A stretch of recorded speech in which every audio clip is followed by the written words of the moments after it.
வாடி வாடி அப்படி சீடி கைப்படாத சீடின்னு பாட்டை போட்டு ஆடுறார்.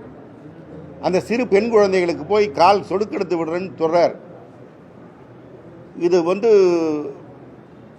குட் டச் பேட் டச்னு பள்ளிக்கூடத்தில் பள்ளி பிள்ளைகளுக்கு சொல்லிக் கொடுக்க வேண்டிய அவசியத்தை ஒரு உயர்கல்வித்துறை அமைச்சர் போய் ஒரு பெண் குழந்தைக்கு பொதுவெளியில் டிவி கேமராக்கள் சூழ இருக்கிற இடத்துல செய்கிறார். முதல்ல உங்கள் அறிவுரையெல்லாம் அங்கே அவருக்கு கூறுங்க, அங்கே கூறி முடிச்சுட்டு வாங்க. உங்களுடைய நிர்வாகிகள்லாம் பள்ளியில் போய் உங்கள் சினிமா பாட்டை போட விட்டு பள்ளி பிள்ளைகளை பாட சொல்கிறாங்க, ஆட சொல்கிறாங்க, வெயில் நிற்க சொல்கிறாங்கன்னு பெற்றோர்கள் பள்ளியில் எதிர்த்து குரல் கொடுக்கின்ற காட்சி வந்து கொண்டு இருக்கிறது. இதையெல்லாம் பேசுவதற்கு நீங்கள் தயாராக இல்லை. இதை மாத்திரமே பேசி நீங்கள் செய்திருக்கின்ற தவறுகளை எல்லாம் மறைத்து கொண்டு திராவிட முன்னேற்ற கழகத்தின் மீது களங்கம் சுமத்தி விட்டு தப்பித்து விடலாம் என்று நினைத்தால் அது நடக்காது. அதே போல் நேற்றைக்கு சட்டமன்றம் எதிர்க்கட்சி தலைவரோடு உரையோடு முடிந்தது என்று சபாநாயகர் அறிவிக்கிறார். எல்லாம் ஏஞ்சி நாங்கள் வெளில வந்துடுறோம். அப்புறம் திருப்பி பள்ளிக்கல்வித்துறை அமைச்சர் அதற்கு பதில் சொல்வார்னு பதில் சொல்கிறார். நேற்றைக்கு எதிர்க்கட்சி தலைவர் பேசும்போது 3 அமைச்சர்கள் தொடர்ந்து குறுக்கீடு செய்ததற்கு இதே சட்டப்பேரவைத் தலைவர் அனுமதி அளித்தார். இன்றைக்கி முதலமைச்சருக்கு குறுக்கீடு செய்யக்கூடாதுன்னு சொன்னார். இதுவரைக்கும் இருந்த தமிழக அரசியல் வரலாற்றில், சட்டப்பேரவை வரலாற்றில் எந்த முதலமைச்சருக்கும் குறுக்கீடு இருந்தால் அவர்களை எதிர்க்கட்சி தலைவர்கள், எல்லா உறுப்பினரும் இல்லை, எதிர்க்கட்சி தலைவர்கள் குறுக்கீடு செய்தால் அவர்களை பேச விடுவது வழக்கம். ஆனால் இன்றைக்கி சிங்கிள் டேக்கில் இந்த ஷாட்டை முடிச்சிடணும் அப்படின்னு முடிவு பண்ணி எதிர்க்கட்சி தலைவர் குறுக்கீடு இல்லாமல் தவிர்ப்பதற்கான முயற்சி எடுத்தீங்க. நேற்றைக்கு எதிர்க்கட்சி தலைவர் பேசுகின்ற பொழுது ஆதாரம் கேட்ட சட்டப்பேரவைத் தலைவர் இன்றைக்கு ஆதாரம் கேட்டாரா? கேட்கல. வாய்க்கு வந்த இதெல்லாம் பேசுகிறார். முதலமைச்சர் திராவிட முன்னேற்ற கழகத்தின் மீது குற்றம் சுமத்துகிறார். இதற்கெல்லாம் ஆதாரம் எங்கே இருந்தால் நாங்கள் கேட்டோம். அந்த ஆதாரம் கேட்க வேண்டிய வாய்ப்பை மறுபடியும் கேட்க விடாமல் தட்டி பறித்து முதலமைச்சர் பேசுவார் பேசி முடித்து பேசிக்கலான்னா முதலமைச்சர் மனதுக்கு வந்ததெல்லாம் பேசி முடித்து ரெக்கார்ட் ஆகி லைவில் போன பிறகு அதற்கு நாங்கள் பேசும்போது லைவை கண்ணால் கட் பண்ணுவீங்க. இல்லை சட்டப்பேரவை முடிந்ததும் நீங்கள் சபாநாயகர் சொன்னால் உங்களுக்கு தான் அதிகாரம், எங்களை பதிலளிக்காமல் வெளியில் அனுப்பிவிடலாம். இப்படிப்பட்ட நிலைமையை சட்டப்பேரவை தங்கள் கட்டுப்பாட்டுக்குள் வைத்துக்கொண்டு குறுக்கீடு செய்து பொய்யான குற்றச்சாட்டுகளை சொல்கிறீங்க, ஆதாரம் எங்கன்னு கேட்குறதுக்கு விடாமல் இன்றைக்கு இந்த சட்டப்பேரவை நிகழ்வுகளை முடித்திருக்கிறார்கள். அதில் அவருடைய ஆக்ஷன் ஹீரோ திறமையை வேற காட்டினார். நாங்கள் எடுக்கின்ற நடவடிக்கையில் எதிர்வரிசையில் இருக்கிறவர்கள் பயந்து போயிருப்பாங்க. என்ன வழக்கு தொடுப்பதற்கு, முன்னாள் அமைச்சர்கள் மீது வழக்கு தொடுப்பதற்கு நீங்கள் தயாராகிட்டுருக்கீங்க. அதுதானே? தொடுத்து பாருங்கள், சந்திப்பதற்கு தயாராக இருக்கிறோம். யார் மீது வழக்கு தொடுத்தாலும், என் மீது வழக்கு தொடுத்தாலும், யார் மீது வழக்கு தொடுத்தாலும் இதையெல்லாம் சந்திப்பதற்கு திராவிட முன்னேற்ற கழகம் என்றைக்கும் தயங்காது. இந்திரா காந்தி தெரியுமா உங்களுக்கு? இந்தியாவின் இரும்பு பெண்மணி, பிரதமர், உச்சபட்ச அதிகாரம் கொண்டவர். அவர் கொண்டு வந்த மிஸ்ஸாவுக்கு அர்த்தம் தெரியுமா? அந்த மிஸ்ஸா காலத்தில் திராவிட முன்னேற்ற கழகம் எவ்வளவு சிரமப்பட்டதுன்னு தெரியுமா? அந்த மிஸ்ஸா காலத்தில் எங்களுடைய முதலமைச்சர் எவ்வளவு நாட்கள் எங்களுடைய கழக தலைவர் தளபதி அவர்கள் சிறையில் இருந்தார்னு தெரியுமா? எத்தனை எதிர்க்கட்சிகளுடைய வழக்கு தாக்குதல்கள். இதையெல்லாம் தாண்டி தான் திராவிட முன்னேற்ற கழகம் தொடர்ந்து தன்னுடைய பணியை, மக்கள் பணியை செய்து கொண்டிருக்கிறது. இந்த மிரட்டல்களுக்கெல்லாம் நாங்கள் அஞ்ச மாட்டோம். ஒன்றிய அரசு போட்ட வழக்கு உங்கள் முதுகில் இருக்குது. உங்கள் முதுகில் இருக்கிற அழுக்க முதல்ல நீங்கள் பாருங்கள், மற்றவர்களை பேசுவதை அப்புறம் பார்த்துக்கலாம். பொதுமக்களுக்கு அன்றாட பிரச்சனை, சட்டம் ஒழுங்கு பிரச்சனை, மின்சார பிரச்சனை, நீங்கள் அறிவித்த விவசாய கடனை முறையாக தள்ளுபடி செய்யலை, இப்படி பல்வேறு பிரச்சனைகள் இருக்கிறது. இதை எதற்கும் ஒரு முறையான பதில் சொல்லாமல் சட்டப்பேரவையை ஒரு சினிமா காட்சியகம் போல நினைத்து கொண்டு பேசுவதும், அதன் மூலமாக எதிர்க்கட்சிகளை மிரட்ட நினைப்பதும் நடைமுறைக்கு வராது. எல்லா அரசியலும் பார்த்த இயக்கம் திராவிட முன்னேற்ற கழகம், எல்லா ஒடுக்குமுறைகளையும் சந்தித்த இயக்கம் திராவிட முன்னேற்ற கழகம். மிசாவை தாண்டி இனி நாங்கள் பார்க்க போவதில்லை. மிசாவில் இருந்தவர்கள் உங்கள் கூட்டணியில் இருக்கிறாங்க, அவங்கள்ட்ட வேணாலும் அந்த வரலாற்றை நீங்கள் கேட்டு தெரிந்து கொள்ளுங்கள். இனி ஒரு முறையான முதலமைச்சராக இந்த மக்களால் தேர்ந்தெடுக்கப்பட்டு பதவிக்கு வந்துட்டீங்க. தமிழ்நாடு சட்டப்பேரவையின் ஆளுநர் உரை மீதான விவாதத்தில் பதிலுரை அளித்த முதலமைச்சர் விஜய் ஒரு முதலமைச்சர் பொறுப்பிற்கான தகுதியோடு நடந்து கொள்ளவில்லை. நேற்றைக்கு எதிர்க்கட்சி தலைவர் அவர்கள் இந்த அரசின் மீது வைத்த குற்றச்சாட்டுகளுக்கு பதிலளிக்க வேண்டும் முதலமைச்சர் என்று தெளிவாக சொன்னார்.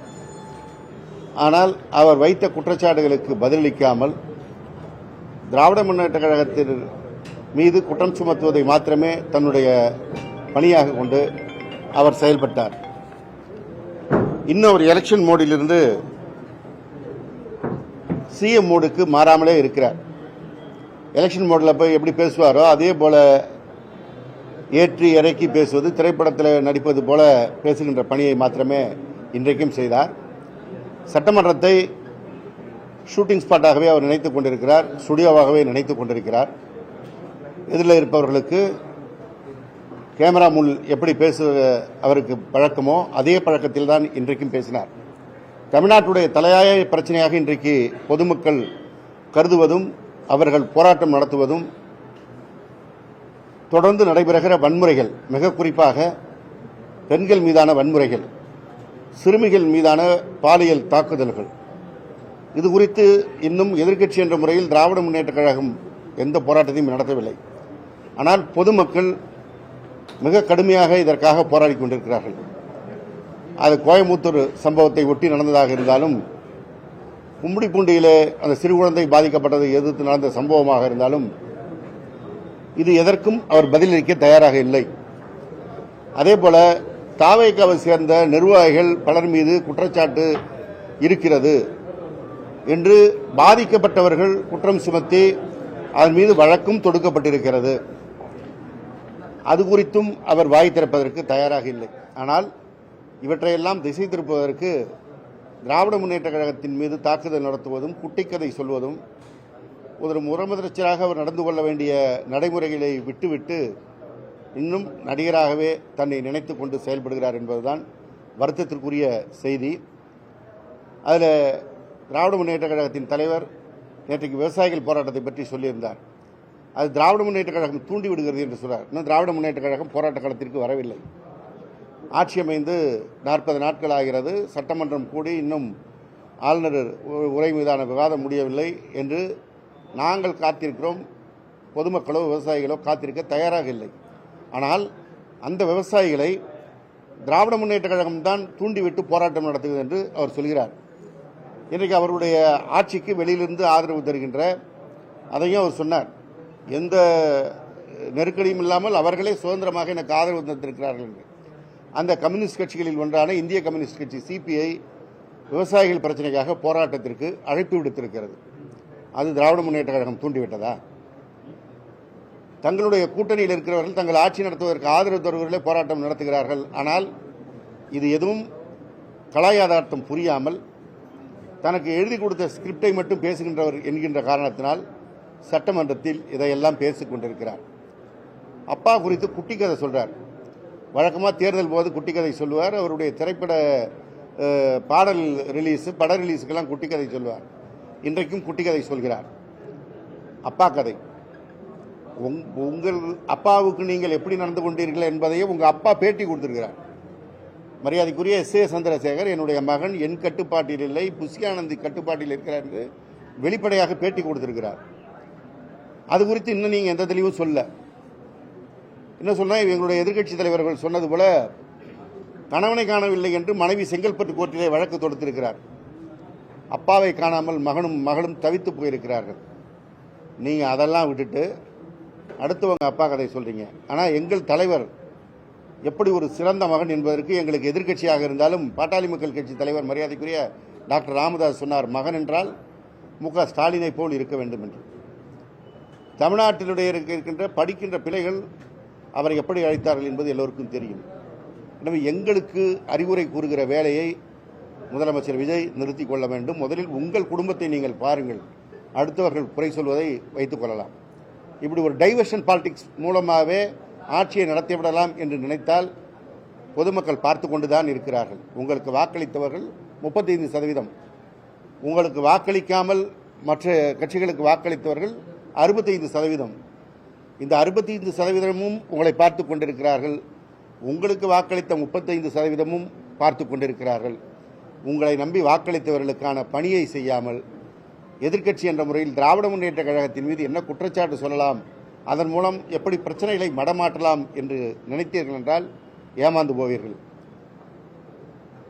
இந்த ஆட்சியுடைய தலையாய பிரச்சனையாக இருக்கின்ற சட்டம் ஒழுங்கு பிரச்சனை 6 மாத கால அவகாசம் கொடுக்கின்ற பிரச்சனை அல்ல. ஒரு புதிய திட்டத்தை தீட்டுவதற்கோ துவங்குவதற்கோ அறிவிப்பதற்கோ தான் இந்த 6 மாத கால அவகாசம் என்பதெல்லாம். ஆனால் அன்றாடம் மக்களை பாதிக்கின்ற பிரச்சனைக்கு அன்றே தான் தீர்வு காண வேண்டும். இன்றைக்கி உடம்பு சரியில்லைன்னா இன்றைக்கி தான் மருத்துவர்கிட்ட போய் வைத்தியம் பார்த்துக்க முடியும். சட்டம் ஒழுங்கு பிரச்சனையில் பெண் குழந்தை கொலை செய்யப்பட்டிருக்கிறது என்றால் அதை இன்றைக்கு தான் கேட்க முடியும். அதைத்தான் பொதுமக்கள் செய்து கொண்டிருக்கிறார்கள். அதை மடமாற்றுகின்ற வேலையை தயவு செய்து நீங்கள் நிறுத்திக்கணும். அடுத்தது ஒரு நரேட்டிவ் செட் பண்ண விரும்புகிறீங்க. ஊழலற்ற ஆட்சி தான் தருவதாகவும் இதுவரை இருந்த ஆட்சி எல்லாரும் ஊழல் ஆட்சி என்பது போலவும் ஒரு நரேட்டிவ் செட் பண்ண முயற்சிக்கிறீங்க. உங்கள் மீது ஒன்றிய அரசு தொடுத்திருக்கின்ற வழக்குகள் என்ன?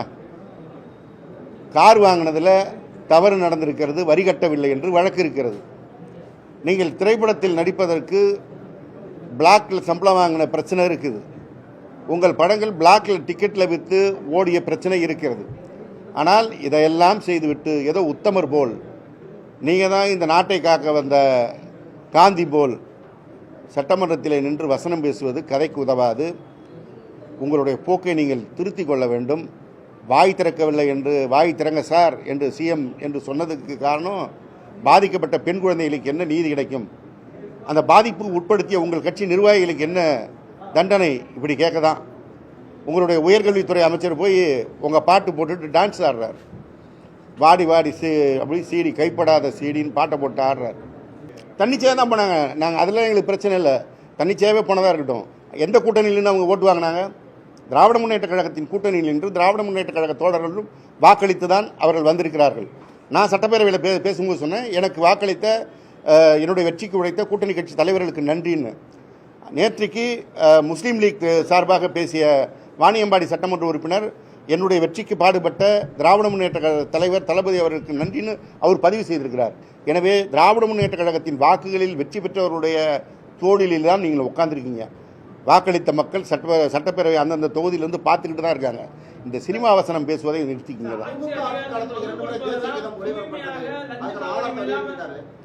என்ன ஆதாரம்? அவரே தான் சொல்லிட்டாரு. குடியரசுத் தலைவர் கலந்து கொண்ட நிகழ்ச்சி, குடியரசுத் தலைவர் கலந்து கொள்கின்ற நிகழ்ச்சிக்கு குடியரசுத் தலைவருக்கான அந்த உச்சபட்ச மரியாதை வழங்கப்படுகிறது.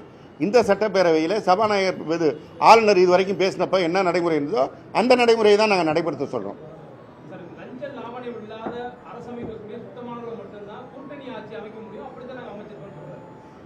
இந்த ஆட்சி நடைபெற்று இந்த ஆட்சியின் காலங்கள் கடக்கும்போது தான் இதெல்லாம் நடைமுறைக்கு சாத்தியமாக அவர் சொன்னதெல்லாம் நடைமுறைக்கு வருதான்னு பேசலாம். இன்றைக்கி எல்லா வசனமும் பேசலாம். அது நடைமுறைப்படுத்துகிறதான்னு பார்த்துட்டு தான் பின்னாடி அதை பற்றி பதில் சொல்ல முடியும்.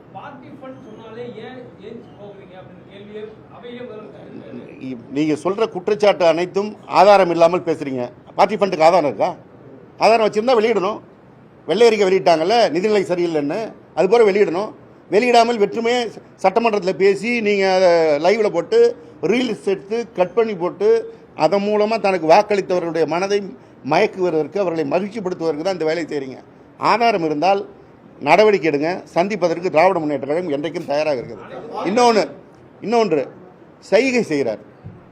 அதுக்கு பேரவைத் தலைவர்கிட்ட அனுமதி வரை கேட்கிறார். நேற்றைக்கு தன் சக உறுப்பினர்களோடு பேசி கொண்டிருந்த மாண்புமிகு சட்டமன்ற உறுப்பினர் அண்ணன் துரை சந்திரசேகர் அவர்கள்ட்ட பேசிக்கிட்டு இருந்தவருடைய சைகையை குற்றம் சுமத்தி நேற்றுக்கு பேரவைத் தலைவர் ஒரு நீண்ட உரை ஆற்றுகிறார். ஆனால் இன்றைக்கி ஒரு முதலமைச்சராக தேர்ந்தெடுக்கப்பட்டவர் எவ்வளவு தரக்குறைவாக நடந்து கொள்கிறார். எங்கள் திராவிட முன்னேற்ற கழக தலைவர் தளபதி அவர்கள் கூட்டணி பேச்சுவார்த்தை முடிந்தது என்பதற்கு காட்டிய சைகையை காட்டுகிறார். அப்போ உங்களுக்கும் விஎஸ் பாபுக்கு என்ன வித்தியாசம்? விஎஸ் பாபு அதை என்ன ஸ்டேட்டஸில் பண்ணார்னு எல்லாருக்கும் நாட்டில் பார்த்துக்கிட்டு தானே இருந்தது. அவர் என்ன நிலையில் என்ன கதியில் இருந்து அதை செய்தார்னு அதை ஒரு முதலமைச்சர் திருப்பி ரிப்பீட் பண்ணால் அப்போ விஎஸ் பாபு கேட்டகரி தானே நீங்களும்? நீங்கள் எப்படிலாம் தெரிஞ்சு கொண்டிருக்கிறீங்கன்னு மக்கள் பார்த்துக்கிட்டு இருக்காங்க. ஆனால் மற்றவர்களை பேசுவதை, மற்றவர்களை கேலி செய்வதை, கிண்டல் செய்வதை, இந்த உடல் மொழி வெளிப்படுத்துவதை திரைப்பட நடிகராக இருக்கும்போது செய்கிறத விட்டு இப்போ முதலமைச்சரான ஏற்பாடு செய்தால் இது முறையற்ற செயல்.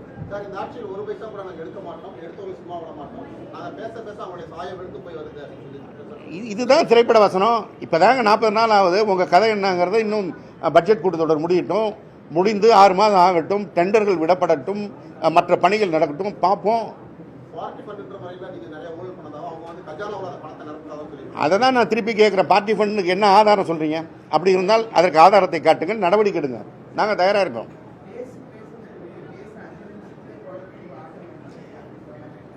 பேசுன்னு சொன்னது இதை பாதிக்கப்பட்ட பெண்ணுக்காக பேசுன்னு சொன்னோம். பேசுன்னு சொன்னதை பாதிக்கப்பட்ட சிறுமிகளுக்காக பேச சொன்னோம். அதை பேசலை சார். சார் முக்கிய சப்ஜெக்டே அதுதான் சார். தமிழ்நாட்டினுடைய இன்றைக்கு தலைப்புச் செய்தி பற்றி எறிகின்ற செய்தி அதுதான். அதுக்கு பேசினார் அவர். வந்து சைகை காட்டிட்டு இருக்கார். அந்த சைகை என்ன காட்டுதுன்னா, தமிழ்நாட்டில் இருக்கின்ற பெண் குழந்தைகளை இன்றைக்கு என்ன நிலைமையோ அதுதான் அவர் சைகை காட்டுறாருன்னு நினைக்கிறேன். அவருடைய உயர்கல்வித்துறை அமைச்சர் என்ன அங்கே டான்ஸ் ஆடினாரோ தமிழ்நாட்டோட மாண்பு போச்சுன்னு அவர் சைகை காட்டுறாருன்னு நினைக்கிறேன். சட்டப்பேரவையில் முதலமைச்சரே நடந்து கொண்டது மாண்பு போச்சுன்னு அன்றைக்கி பேரவைத் தலைவர் சொல்கிறத தான் தன்னுடைய சைகை மூலமாக காட்டிவிட்டு உட்கார்ந்துருக்கிறார். அவ்வளோதான்.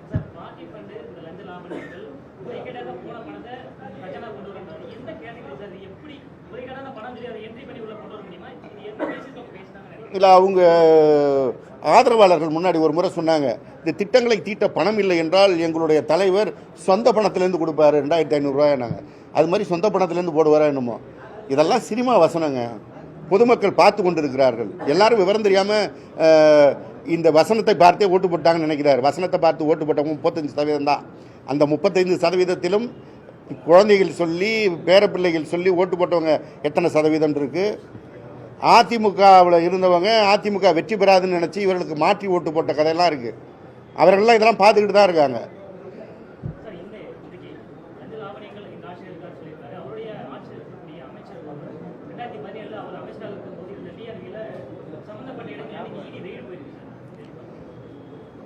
நீங்கள் அவர் ஆட்சியில் அமைச்சராக இருக்கிற இன்னொருத்தர் ஊழல் குற்றச்சாட்டு இப்போ உள்ளானவர் தான் வச்சுருக்கார். அவருடைய எம்எல்ஏக்கள்லாம் அதிமுகவில் ஊழல் குற்றச்சாட்டுக்கு உள்ளானவர்கள் தான் அங்கே இருக்கிறாங்க.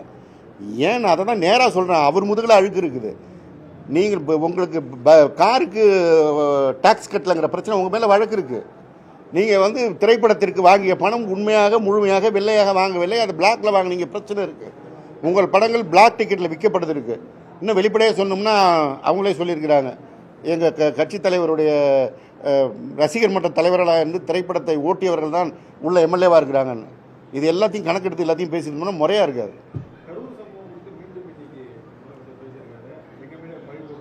பக்கத்தில் மாநிலத்தில் அல்லு அர்ஜுனா மீது இப்போது வழக்கில் அவர் பேர் சேர்க்கப்பட்டிருக்கிறது. ஒரே ஒரு மரணத்திற்கு. அல்லு அர்ஜுனா நேரம் அங்கே போகலை. ஆனால் 41 பேர் இறந்த இடத்துல நின்றவர் இவர் தான். எங்கள் முதலமைச்சர் அவர் மீது குறைய சொல்ல, என்ன சொல்ல போனால் மிக ஒரு இதுவரைக்கும் எந்த தலைவரும் சொல்ல மாட்டாங்க, ஒரு எதிர்கட்சி தலைவர் மீது குற்றச்சாட்டை தான் விரும்புவாங்க. எங்கள் தலைவர் என்ன சொன்னார், எந்த கட்சி தலைவரும் தான் தொண்டன் இறப்பதை விரும்ப மாட்டான், அதை ரசிக்க மாட்டான் அப்படின்னு தான் சொன்னார்.